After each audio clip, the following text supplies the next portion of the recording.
Y continuamos con la definición de la oración.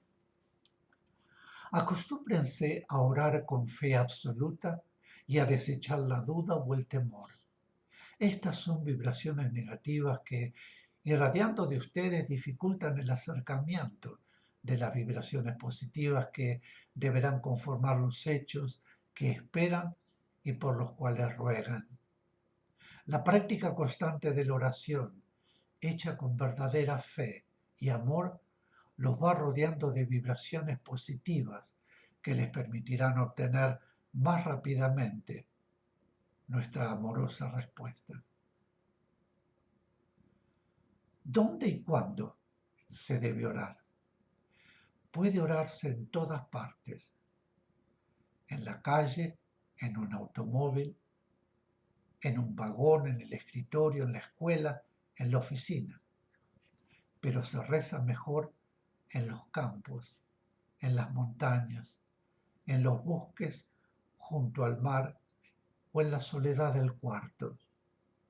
También están las oraciones litúrgicas que se ejecutan en la iglesia, pero cualquiera sea el lugar de la oración, Dios no habla al hombre si éste no se mantiene en estado de calma. La calma interior depende, al mismo tiempo, de nuestro estado orgánico y mental y del medio en que nos encontramos sumergidos.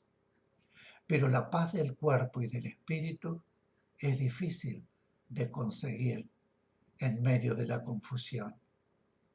El barullo y la dispersión de las ciudades modernas.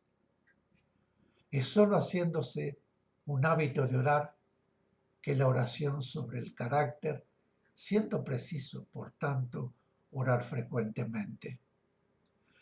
Piensa en Dios más veces de lo que respiras, decía Epícteto. Perdón. Es absurdo que oremos por la mañana y en el resto del día nos comportemos como bárbaros.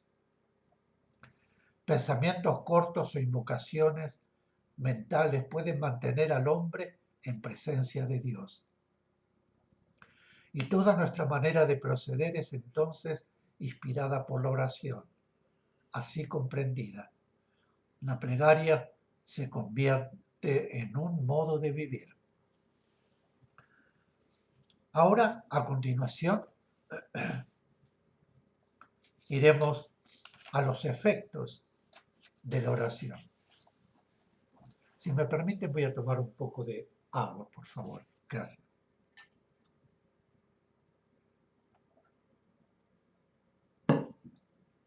Gracias, perdón. Los efectos de la oración. La oración siempre es seguida por un resultado,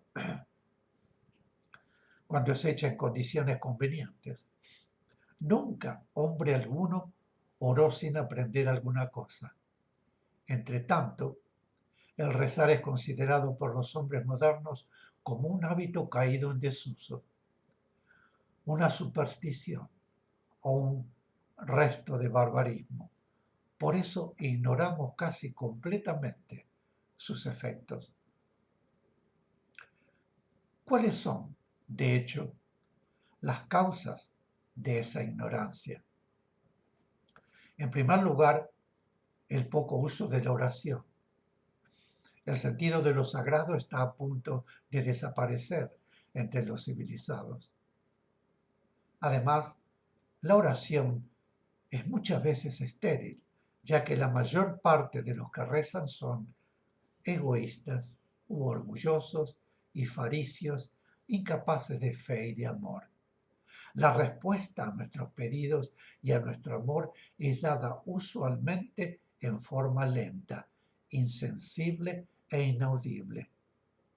Los observadores quedan a menudo desorientados por el hecho de que la respuesta está, en muchos casos, lejos de ser aquella que se esperaba.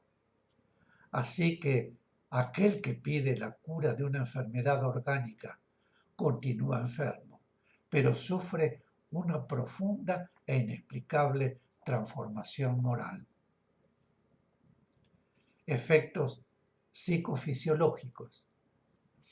La oración actúa sobre el espíritu y sobre el cuerpo de una forma que parece depender de su calidad, de su intensidad y de su frecuencia.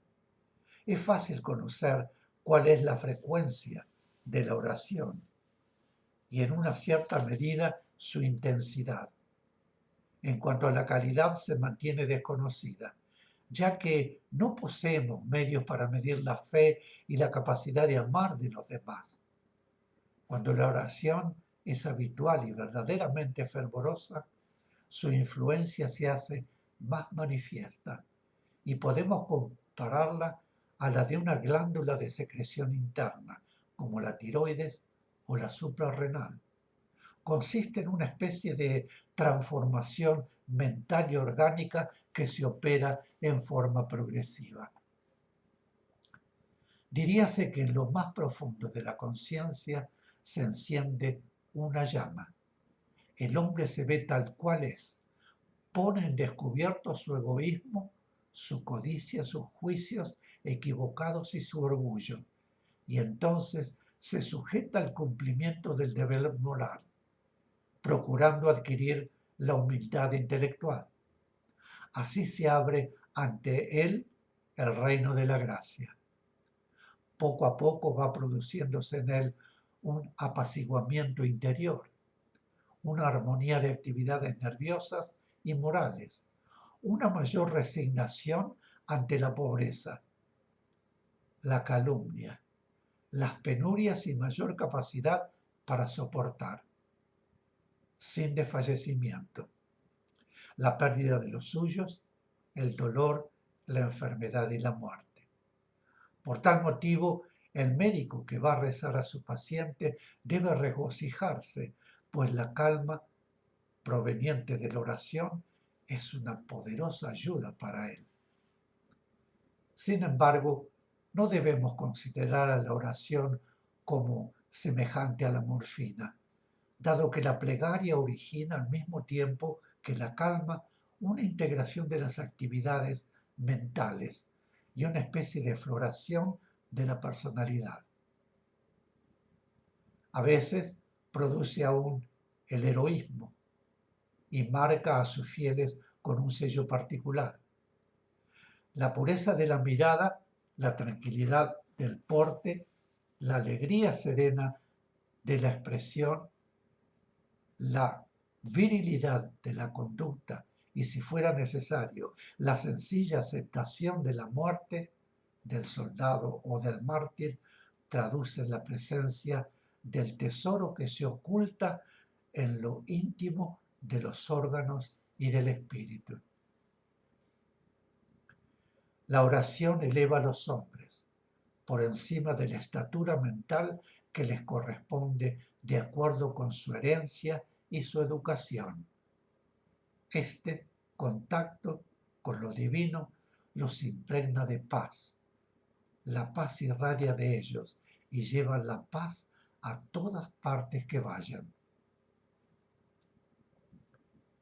Efectos curativos de la oración.